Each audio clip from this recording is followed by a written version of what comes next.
Baik, Assalamualaikum warahmatullahi wabarakatuh. Perkenalkan, nama saya Muhammad Kausar, unit 19. Kali ini saya akan menjelaskan materi tentang konsep dasar akad muamalah asuransi syariah. Pada konsep dasar akad muamalah asuransi syariah, terdapat akad tabaru. Jumhur ulama mendefinisikan tabaru dengan akad mengakibatkan pemilikan harta tanpa ganti rugi yang dilakukan seseorang dalam keadaan hidup kepada orang lain secara sukarela. Jadi, pengertian akad tabaru pada asuransi adalah sebuah bentuk akad yang dilakukan antar peserta pemegang polis. Akad tabaru pada asuransi adalah akad yang dilakukan dalam bentuk hibah dengan tujuan kebajikan dan tolong-menolong antar peserta, bukan untuk tujuan komersial. Dalam akad tabaru atau hibah, peserta memberikan dana hibah yang akan digunakan untuk menolong peserta atau peserta lain yang tertimpa musibah. Perusahaan asuransi bertindak sebagai pengelola dana hibah atas dasar akad wakalah dari para peserta selain pengelola investasi. Menurut Muhammad Fazli Yusuf, dana tabaru boleh digunakan untuk membantu siapa saja yang mendapat musibah. Tetapi dalam bisnis takaful, mereka melalui akad khusus. Maka kemanfaatannya hanya terbatas pada peserta takaful saja.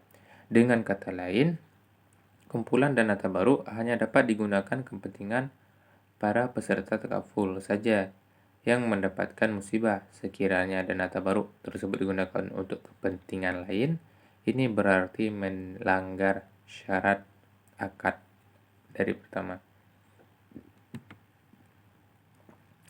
Landasan hukum akad tabaru yaitu pada surah Al-Maidah ayat 2.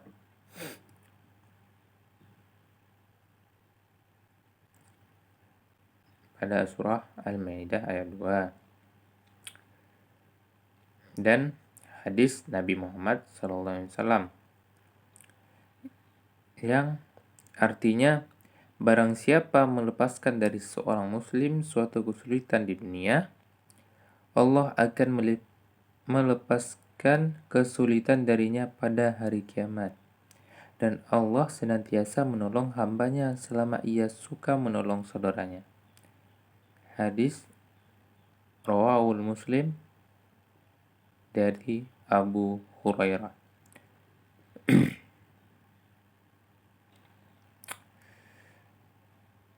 DSN MUI 053 DSN MUI _3/2006 mengeluarkan fatwa tentang akad tabaru pada asuransi syariah.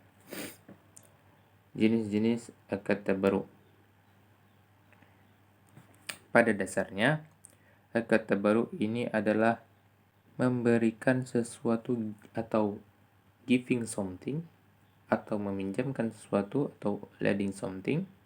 Dengan demikian ada 3 jenis akad tabaru, yaitu yang pertama, meminjamkan uang. Ada 3 jenis: pinjaman, qard, rohan, hawalah. Yang kedua, meminjamkan jasa. Ada 3 jenis pinjaman jasa. Yang pertama, wakalah. Yang kedua, wadiah. Yang ketiga, kafalah. Selanjutnya, yang ketiga, memberikan sesuatu. Ada 3 bentuk akad, yaitu wakaf, hibah, dan sedekah. Dengan akad tabaru, berarti peserta asuransi telah melakukan persetujuan dan perjanjian dengan perusahaan atau sebagai lembaga pengelola untuk menyerahkan pembayaran sejumlah dana atau premi ke perusahaan agar dikelola dan dimanfaatkan untuk membantu peserta lain yang kebetulan mengalami kerugian atau musibah. Akad tabaru ini mempunyai tujuan utama, yaitu terwujudnya kondisi saling tolong-menolong antara peserta asuransi untuk saling menanggung atau takaful bersama. Berdasarkan akad yang disepakati, perusahaan dan peserta mempunyai hak dan kewajiban yang harus ditunaikan. Kewajiban tergantung adalah membayar uang premi sekaligus di muka atau angsuran secara berkala.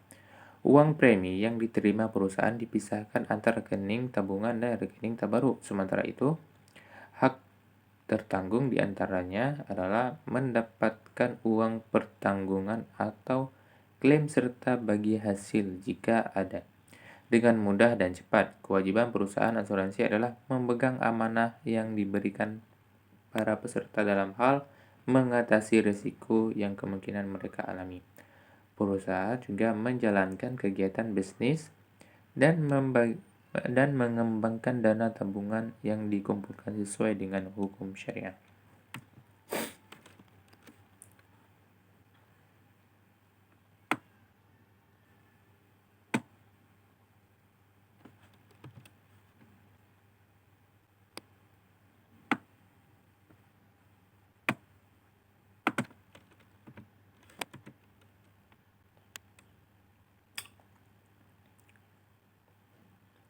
Selanjutnya adalah akad mudharabah.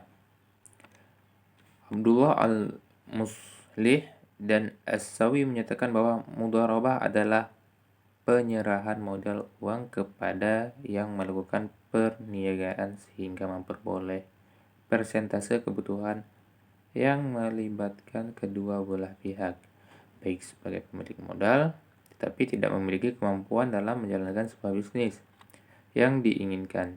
Di sini lain terdapat pihak yang tidak mempunyai dana dalam berbisnis akan tetapi mampu melakukannya sehingga kedua saling melengkapi satu sama lain.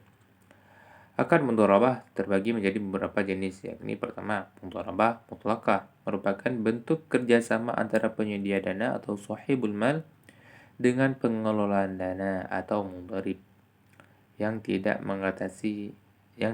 dibatasi oleh spesifikasi usaha, waktu, dan jenis bisnis. Yang kedua, mudharabah muqayyadah adalah pembatasan jenis usaha, waktu, dan tempat usaha sehingga menimbulkan kecenderungan bagi sahibul mal dalam memasuki dunia usaha, atau dengan kata lain adalah adanya pembatasan jenis, waktu, dan tempat usaha oleh sahibul mal. Landasan dasar hukum dari akad mudharabah yang pertama, Al-Quran Surah Al-Muzammil ayat 20. Hadis riwayat Ibnu Majah dari Saleh bin Suhaib radhiyallahu anhu bahwa Rasulullah sallallahu alaihi wasallam bersabda, 3 hal di dalamnya terdapat keberkatan, yaitu jual beli secara tangguh, muqaradah atau mudharabah, dan mencampur gandum dengan tepung untuk keperluan rumah, bukan untuk dijual. Yang ketiga, fatwa para sahabat. Yang keempat, ijma'. Yang kelima adalah qiyas.